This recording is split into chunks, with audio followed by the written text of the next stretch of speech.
Bonjour à tous. Aujourd'hui, nouvelle vidéo sur le thème de l'arithmétique où nous allons apprendre ensemble à résoudre des exercices type brevet. Alors, dans ce premier exercice que je vous mets juste ici, nous avons plusieurs petites questions. La première étant de déterminer le PGCD de 110 et de 88 et ensuite une deuxième question qui va nous permettre directement de mettre en condition les résultats que nous avons trouvés dans la question précédente, donc à quoi peut servir le calcul du PGCD. Donc, pour rappel, le PGCD, c'est tout simplement le plus grand commun diviseur. Donc, il faut que je détermine dans un premier temps les diviseurs de 110 et les diviseurs de 88 pour voir quels sont les diviseurs communs entre les deux et le plus grand diviseur commun entre les deux. Donc, pour déterminer les diviseurs de 110, rien de plus simple. On sait déjà que 110, c'est un nombre qui est pair. Donc, du coup, qui dit pair dit divisible par 2. Donc, je le divise par 2 et ça va me faire un total de 55. 55, bon, ce n'est pas un nombre qui est pair. En revanche, d'après les critères de divisibilité, c'est un chiffre, le dernier chiffre est 5, donc ça veut dire que c'est un multiple de 5. Donc je vais diviser par 5. Et c'est 5 fois combien? Eh bien, c'est 5 fois 11. Et 11, c'est un nombre premier, donc du coup, il n'est divisible que par lui-même ou par 1. Donc du coup, c'est 11 fois 1, donc 11 fois 1. Le deuxième étant 88, je vais utiliser exactement la même méthode. Donc 88, c'est également un nombre pair, donc il est divisible par 2. 2 fois combien? 2 fois 44. 44 étant encore un nombre pair, c'est 2 fois 22. 22 étant encore un nombre pair, c'est 2 fois 11. Et du coup, 11, c'est le même qu'ici. Donc 11 étant un nombre premier, il est divisible par 11 exclusivement. Donc, pour pouvoir déterminer quel est le PGCD de ces deux nombres, il faut que je détermine déjà quels sont les diviseurs qui sont en commun. Et donc dans ce cas-là, une fois que je les multiplie ensemble, ça va me donner le plus grand commun diviseur. Donc ici, je vois que 5, il n'est pas de l'autre côté. Par contre, j'ai un 2 et j'ai un 11. Donc ici, j'ai 2 et 11. Là aussi, voilà, c'est en commun. Donc, je vais les multiplier parce que du coup, ça va me faire 2 fois 11 qui me fait 22. Et donc, du coup, ici, ça me fait 22 fois 5 et 22 fois 4. Et donc, du coup, plus grand commun diviseur, PGCD, est égal à 22. Question suivante, un tout petit peu plus longue, donc je me suis pris un support pour la lire. Donc, un ouvrier dispose de plaques de métal de 110 cm et de longueur et 88 cm de largeur. Il a reçu la consigne suivante: découper dans ces plaques des carrés tous identiques, les plus grands possibles, de façon à ne pas avoir de perte. Quelle sera la longueur du côté du carré? Donc en fait, pour déterminer la longueur du côté du carré, en fait, il faut que je prenne un diviseur entier et le plus grand possible commun aux deux. Donc concrètement, en fait, le PGCD. Donc en fait, la question auquel j'ai répondu juste avant. Donc concrètement, là, c'est 22. Donc question numéro 2, c'est tout simplement la longueur du côté du carré sera de 22 cm. Donc toujours marquer l'unité. La longueur du côté du carré est de 22 cm, calculé du coup dans la question précédente. Question numéro 3. Combien obtiendra-t-on de carrés par plaque? Et bien en fait, là, il va falloir que je détermine combien je vais en avoir sur la longueur et combien est-ce que je vais en avoir sur la largeur. Donc là, je sais que en fait, j'ai si vous voulez, si je vous fais un petit schéma, c'est comme si j'avais, donc c'est pas en vraie grandeur, c'est vraiment un schéma où là, en fait, je suis à 110 et là, je suis à 88.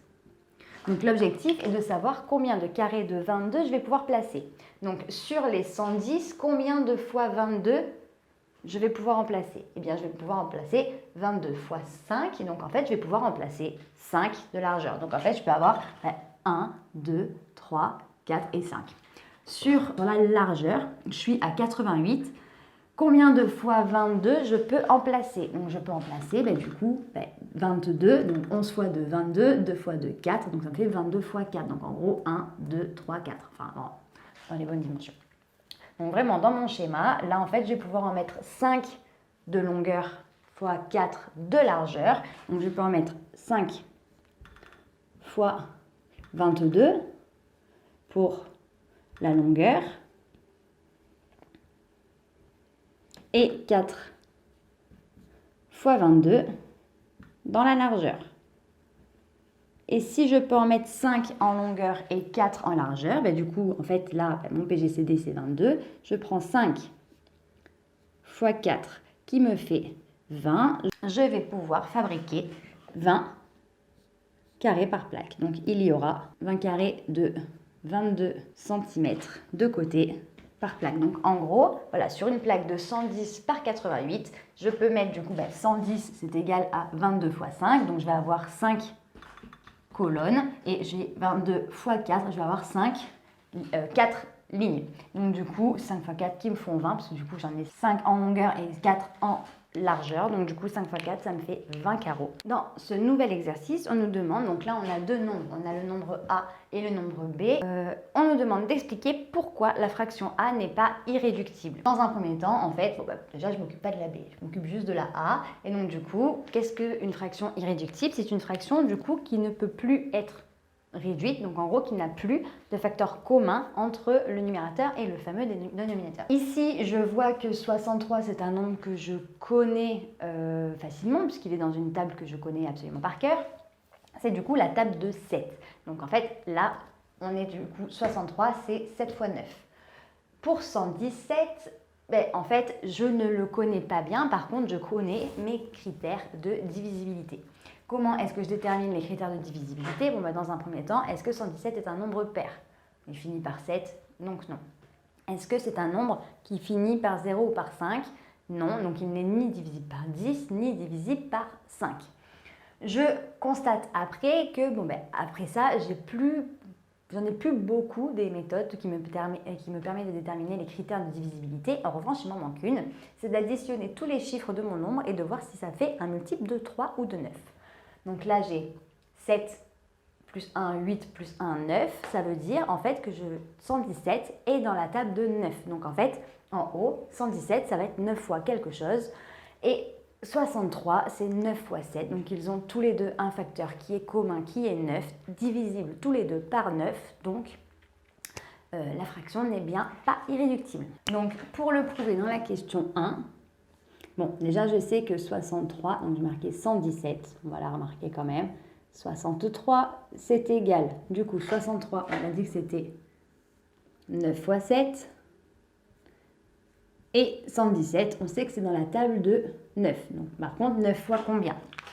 Donc déjà, je connais déjà la table de 9 jusqu'à 10, donc 9 fois 10 qui fait 90. Je suis au-dessus. Donc du coup, je vais voir combien est-ce que je dois rajouter à 90 pour arriver à 117. Donc 90, si je rajoute 10, je suis à 100. Et si je rajoute 17, je suis à 117. Donc du coup, 10 plus 17, ça fait 27. 9 fois combien fait 27? Et bien du coup, c'est 9 fois 3. Donc là, si vous voulez, on va dire donc 117 est égal à 90 plus 27. 90, c'est 9 fois 10. Plus 9 fois 3 pour 27. Donc en gros, 9 facteur 2, 10 plus 3, donc 9 fois 13. Donc 117, c'est un multiple de 9, c'est 9 fois 13. Donc là, hop, facteur commun qui est 9. Donc là, j'ai prouvé que la fraction n'était pas irréductible. Question 2, donc là concrètement on va le faire l'une dans l'autre, on te demande de déterminer, en fait de simplifier la fraction pour la rendre irréductible. Là du coup j'ai 9 fois 13 et 9 fois 7, si je simplifie par 9 il me reste 13 sur 7, donc concrètement, alors on a 9 fois 13 sur 9 fois 7, facteur commun qui est 9, donc il me reste 13 sur 7, est-ce que la fraction est encore simplifiable? Donc, les deux nombres sont impairs, il n'y en a aucun qui finit par 0 ou par 5. Et du coup, je vois que 7, c'est un nombre qui est premier. 7 fois 1, ça fait 14. Donc, 7 fois 1, ça fait 7. 7 fois 2, ça fait 14. Donc, du coup, je suis vraiment juste un cran en dessous. Donc, en fait, je ne pourrais absolument pas réduire cette fraction. Elle est déjà simplifiée, donc sous forme de fraction irréductible. Ensuite, on vous demande de montrer en détaillant les calculs que a moins b est un nombre entier. Donc, on nous demande du coup de déterminer que a moins b est un nombre entier. Donc, ça veut dire qu'il va falloir que je soustrais deux fractions et je ne peux soustraire deux fractions que si elles sont sous le même dénominateur. Il se trouve que ces deux-là ne sont pas sous le même dénominateur, mais les questions précédentes m'ont permis de mettre a sous la forme d'une fraction irréductible et il se trouve que c'est aussi 7. Donc là, je vais pouvoir prendre directement celle-ci. Donc 13 septièmes moins 8 septièmes, qui va me donner donc 13 septièmes moins 8 septièmes, donc moins plus 8 septièmes. Et donc du coup 13 plus 8 qui me fait un total de 21 sur 7 et 21 sur 7. Du coup, ça me fait directement 3. J'ai donc prouvé en détaillant mes calculs que a moins b était du coup un nombre entier. Donc voilà, j'espère que cette petite vidéo t'a plu, t'a permis de mieux comprendre comment utiliser un petit peu le PGCD dans des exercices qui ressemblaient à des exercices de brevet. Si tu as la moindre question, n'hésite pas à me la marquer en commentaire, je me ferai un plaisir de t'y répondre.